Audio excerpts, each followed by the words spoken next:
Hey guys, Rimjaner here, bringing you another cast.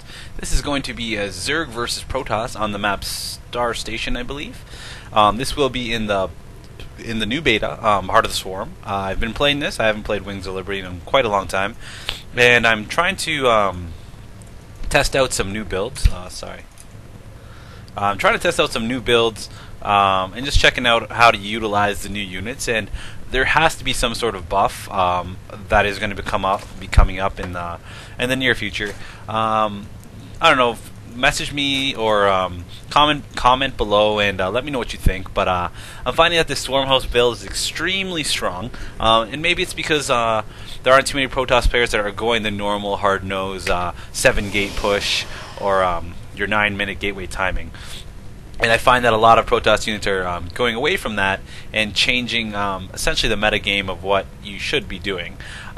Basically, I can have Swarm hosts out by 8 minutes, and they're right in front of the Protoss base, just harassing, and I can just expand from there. And I do have huge map control when the Protoss player should be holding the Zerg back from expanding and expanding on their own. So I will open up normally with a 15 pool and a 17 hatchery.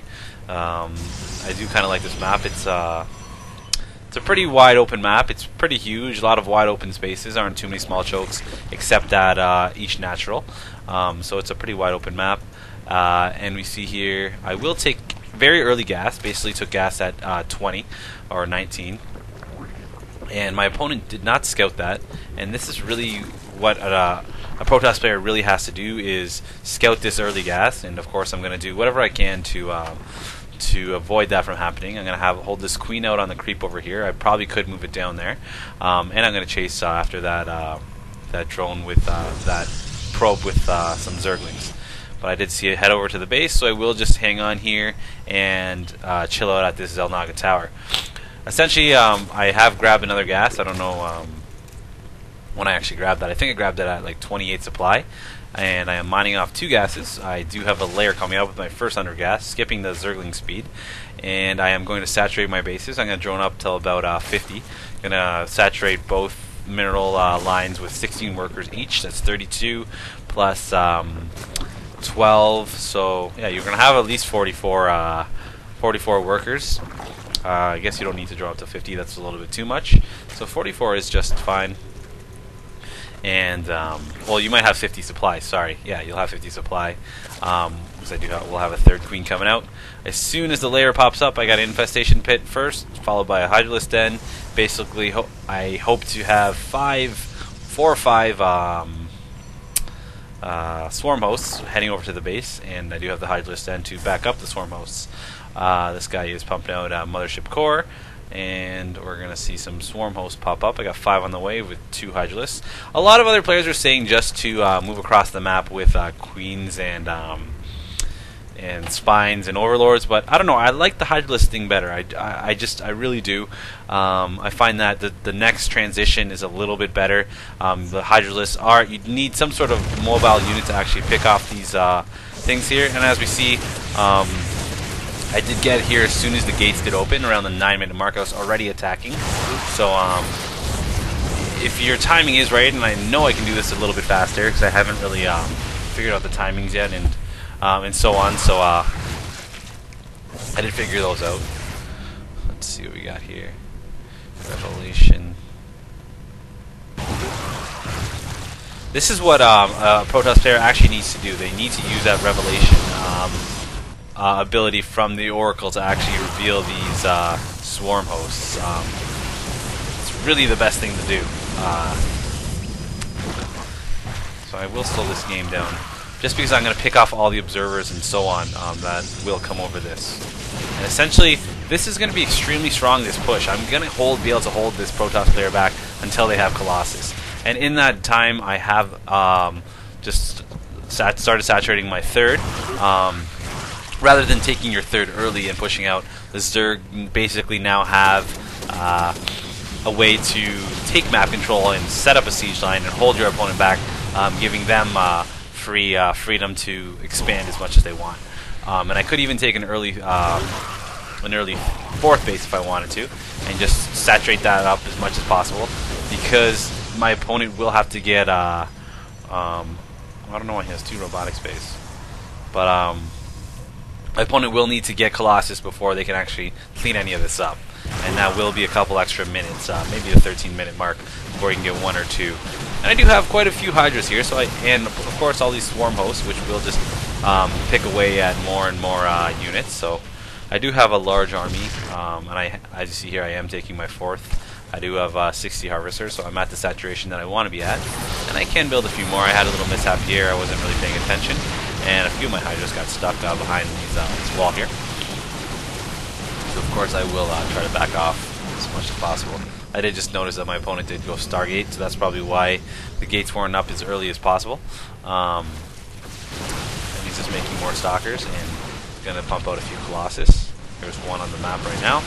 But at the same time, we can check our production. He does have a Colossus out, and my Spire is almost up. So I have already transitioned into Corruptors.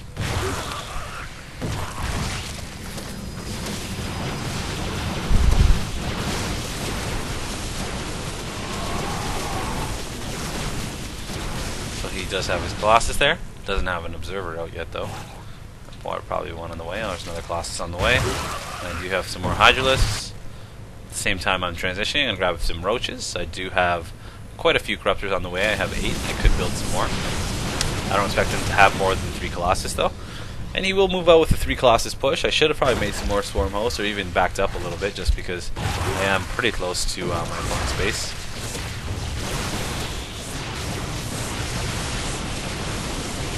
And basically he does have these 2 Colossuses and this Mothership Core to do a lot of damage. And again, with this Mothership Core, it's actually extremely powerful, because what you can do is just move in with the Colossus, and if you can stockpile Colossus with the by using the Mothership Core, that will be extremely strong for a Protoss player, as you can move out with the Mothership Core, and then recall back to your base before a Colossus dies, and then add another one, and so on. A lot of arguments have been that when there are maybe 6 Colossus, it is extremely hard for a Zerg player until they have Broodlords to actually defend against that. And if a Protoss player can do that with the Mothership Core, it will be very detrimental to what they can actually do to any army, Zerg, Terran, or whatever. If they just move out with the Mothership Core, then recall. Move out with the Mothership Core and recall. It will be pretty strong attack. As you see here, I do have some more Swarm Hosts on the... Oh, sorry. I burrowed those Swarm Hosts, and I have some more on the way. And I do have some Roaches as well. And my Corruptors are ready. I should have backed off. I don't have a large enough army at this choke point here, and I'm in a bad position. My opponent will be able to do a lot of damage. I should not have tried to engage in this battle. He has much more than I do. My Corruptors are going to take down these Colossus, but I should have retreated a little bit earlier than that. I did take them down, so I am going to get out of here. These units are 1. I did kill his Forge, so they only have 1 attack. But I do have a lot of Roaches on the way. As you see there, I do have 19. And he's going to move in with this army, much smaller than mine. And he's going to come face me on creep, the one place he doesn't want to face me. Doesn't have Colossus, and he's going to try to move in. No proxy pylon set up or anything. And essentially it's going to be an easy surround for me. As you see here, I do have a pretty strong army already chasing him down. And I'm basically overwhelming him. He doesn't have enough gas, because I did hold him onto 1 base, and he basically said that's OP. I talked to him later, and he just told me that I talked to this player about basically how it's extremely hard to hold, because you do need Colossus to hold off the Corruptors. People need to start using the Oracle ability. I forgot what it's called, Revelation or whatever. And it's really the only way they can push those Swarm Hosts. Just because if you don't do that, I'm going to be very far ahead of you by the 13-minute mark, when you can actually make a push with Colossus. And I do have a Hive here, and I could have been making Broodlords at that time. All right, so guys, I'm signing out. Till next time.